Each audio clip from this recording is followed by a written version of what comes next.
Alright, Vel'Koz, the Eye of the Void. So, last time we watched Sivir, and she opened a tomb or a door in a pyramid or some shit in Shurima, and changed the fate of Shurima forever.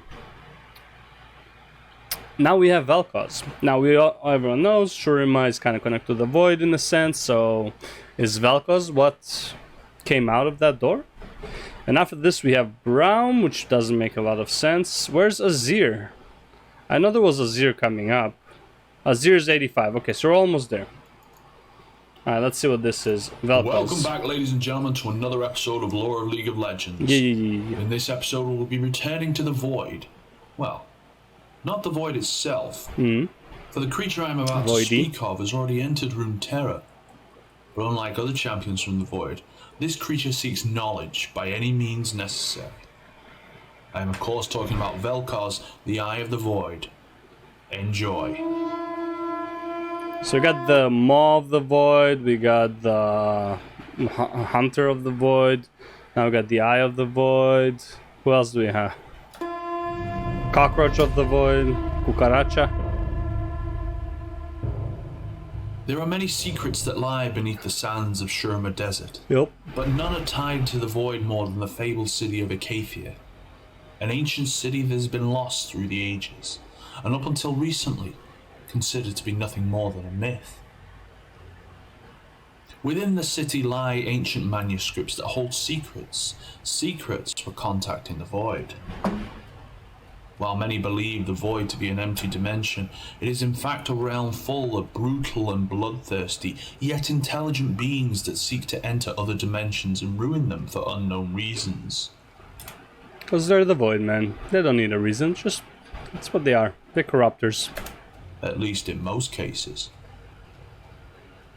Vel'Koz is perhaps one of the more intelligent entities from the Void seen on Valoran. Yet he is still as bloodthirsty as those who have come before him. But he didn't come alone.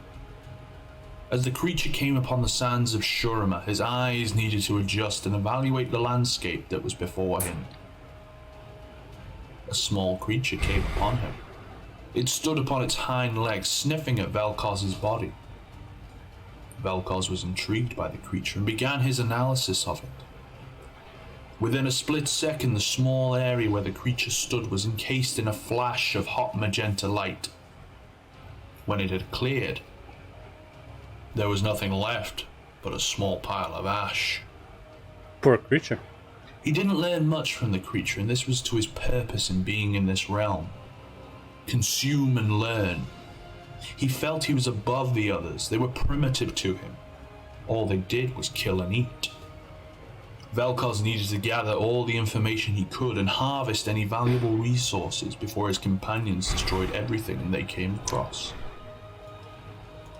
Upon traveling across the sands, they eventually came across what appeared to be a destroyed city, save for one pristine tower, which to Vel'Koz appeared to have been protected during the chaos, or intentionally left standing.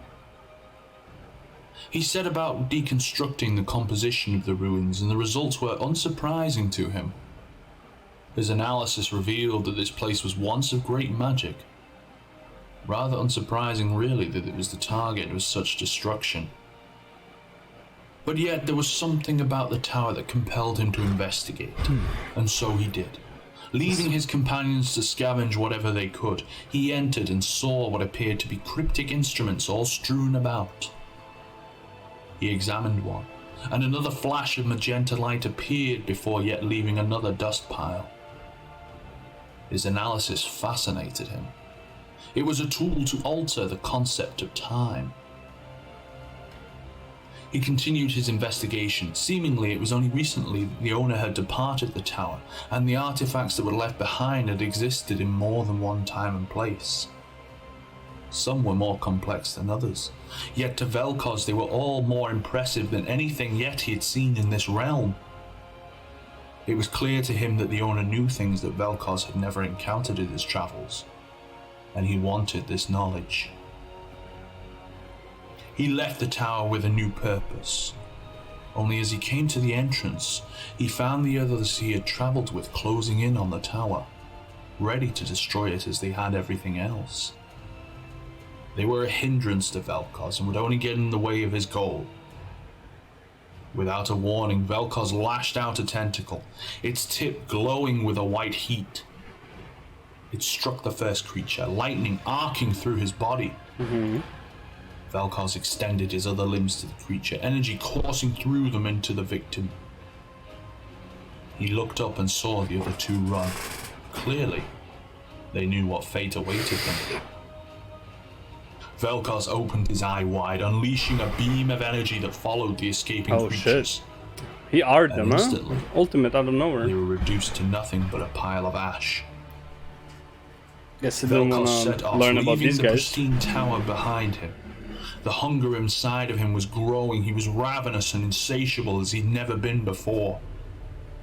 Inside that tower, he had glimpsed at the ultimate knowledge, and he would do anything to possess it.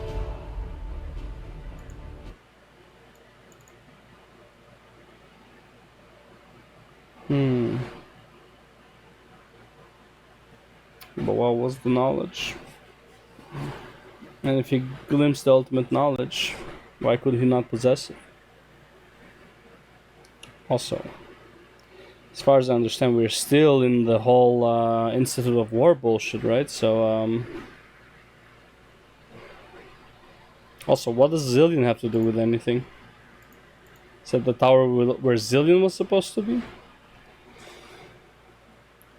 Once he comes back from his time journeys, or where he was before he was taken to the Institute? So many questions! So many questions. Alright. Let's see if we get answered. We'll go next.